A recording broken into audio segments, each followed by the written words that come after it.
ma ñëwaat ci vidéo bu gàtt rek Ndiaye Touba nee nañ wut nañ juge bi war a atte Ousmane Sonko procès bi wut nañ magistrat yi war a demander peine wut nañ leen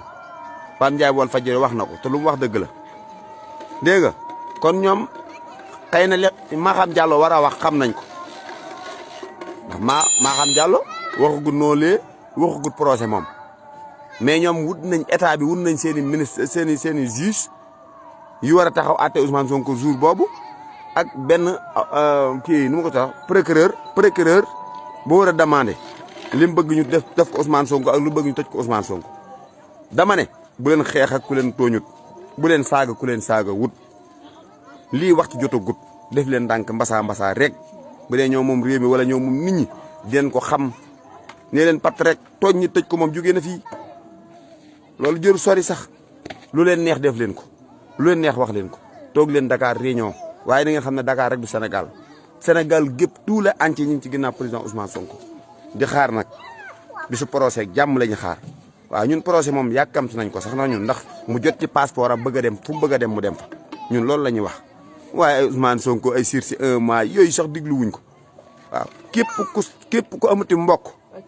ba saraxe la ci dossier Ousmane Sonko bii yaa tooñ sa bopp kenn tooñu la ndax yéen ñoo ñu tax a war a atte Ousmane Sonko su ngeen tooñut nit du ngeen bëgg ku leen tëj te kii tooñut kenn dañ koo tooñ ragal adversaire nag ak ku leen ak leer la moo leen war a remplacer te li ngeen fi def ñaaw na yàgg na moo tax ngeen bëgg bañ mu remplacer leen ngeen da ngeen ko tëj ci kaso bi na ngeen xam ne di ngeen tëj sénégalais yëpp xaaj bi di ngeen leen rey xaaj bi ngeen tëj leen loolu nag bu fekkee mën ngeen a def en face ak moom waajal ngeen ko bisimilah damaa jëlale nag 3e candidature bi waaw yéen faaw ñu laale de faaw ñu laale Mansour Faye nag yow it dana la waxaat li ma la doon waxaat yow dan laa war a jël ay mesures ci yow sénégalais yi ndax bul fàtte ne suñ ko xaalisu corona bii ci dañ la cee tudd épinglé nañ la yaa yoroon ceeb bi kenn sombiwut kenn yaasawut kenn ceebu jënut ceeb bi kenn gisu ko da nga leeral sénégalais yi bala ngaa jël ay 25 mesures ci tali bii dañuy jël ay mesures ci yow ba pare li ñu lay def nag mooy nga wuyu ji OFNAC Mansour Faye wuyu jil OFNAC ba pare doo ko jël yi mesures